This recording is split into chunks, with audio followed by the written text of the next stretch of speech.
গোটেই দিনটো আগবেলাটোত দুটা আমাৰ অসমমালাৰ ৰাস্তা যিকেইটা ৰাস্তা এটা হ'ল বৰালি আৰু আনটো হ'ল আমাৰ বিজি ৰোড। বিশেষকৈ বিজি ৰোডটো বহুদিন ধৰি কামটো বেয়া হৈ আছিলে।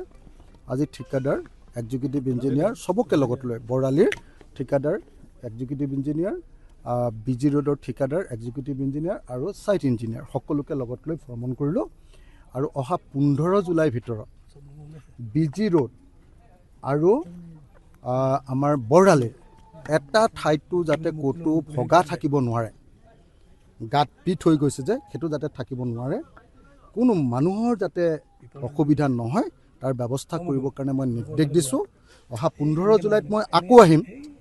যদি বিজি ৰোড আৰু বৰালিটো সঠিকভাৱে যদি মানে মেৰামতি, এতিয়া মেৰামতি কমপ্লিট কাম শেষ নহয়, গোটেইখিনি যদি ক'ত ক'ত ভাগি আছে, ক'ৰবাত পানী জমা হৈছে, এইটো যদি ঠিক কৰি নিদিয়ে তেতিয়াহ'লে কঠোৰ ব্যৱস্থা ঠিকাদাৰৰ ওপৰত লোৱা হ'ব।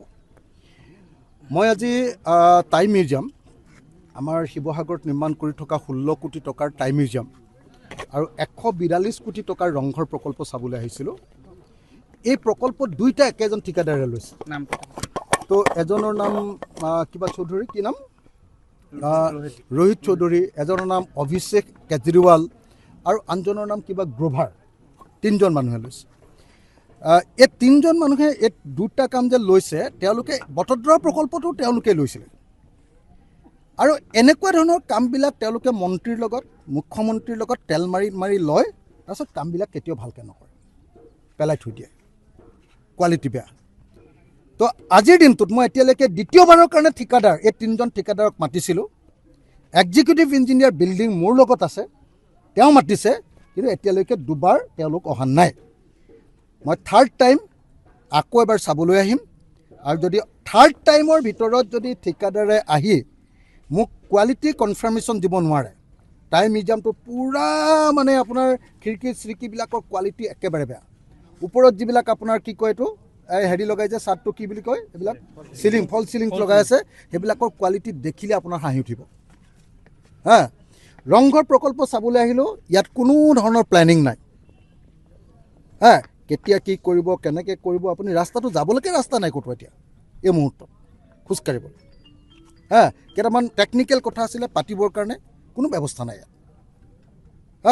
গতিকে একদম স্পষ্টকৈ জনাই দিছোঁ যে ৰোহিত চৌধুৰী, অভিজিত কি কয় কেজৰিৱাল আৰু অভিষেক নে অভিজিত কেজৰিৱাল আৰু গ্ৰোভাৰ, এই 3জন ঠিকাদাৰে যদি অতি সোনকালে শিৱসাগৰলৈ আহি সঠিক ৰূপত কোৱালিটিৰ কাম যিমতে এষ্টিমেটত আছে সেইমতে কাম যদি আৰম্ভ নকৰে, তেওঁলোকৰ ওপৰত কঠোৰ ব্যৱস্থা গ্ৰহণ কৰা হ'ব।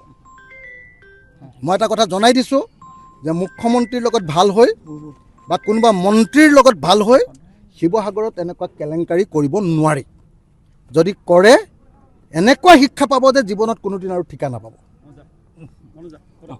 গগৈ আৰু সদৌ টাই আহোম ছাত্ৰ সন্থাই মোক বাৰম্বাৰ কৈ আছে, স্মাৰকপত্ৰ দি আছে, ডিচিকো দি আছে যে শিৱসাগৰৰ যমুনাত যি 36টা মানে আপোনাৰ বেদখল আছে, সেই 36টা ঘৰ ভাঙি দিব লাগে।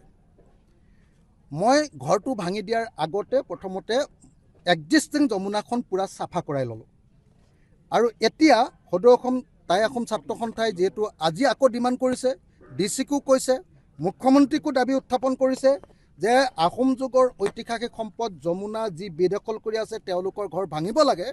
গতিকে অতি সোনকালে শিৱসাগৰত এভিকশ্যন হ'ব। সেইকাৰণে যমুনাত যিসকলে বেদখল কৰি আছে, হয় তেওঁলোকে তেওঁলোকৰ ঘৰকেইটা আঁতৰাই লৈ যাওক, নহ'লে কেইটামান 3মহলীয়া ঘৰ, কেইটামান ইনষ্টিটিউশ্যন তাত বনাইছে, নহ'লে টাই আহোম ছাত্ৰ সন্থাই মোক বহুত প্ৰেছাৰ দি আছে, নহ'লে কিন্তু এভিকশ্যনৰ ব্যৱস্থা গ্ৰহণ কৰা হ'ব।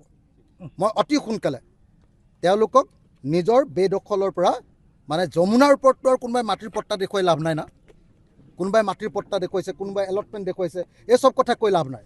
কোৰ্টে আমাক কৈ থৈছে যে যমুনাত যদি কাৰোবাৰ আছে তেতিয়াহ'লে উঠাই দিব পাৰে।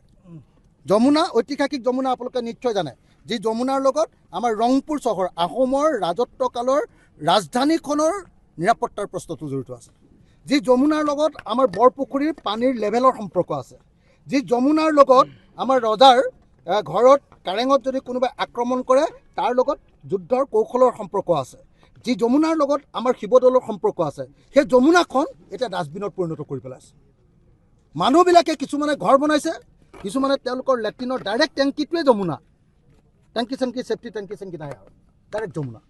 এইটো নহ'ব। মই সকীয়াই দিছোঁ যে যিকেইঘৰে আমাৰ ইয়াত দখল কৰি আছে যমুনা, তেওঁলোকে অতি সোনকালে এইটো খালী কৰি দিয়ক, নহ'লে একচন লোৱা হ'ব।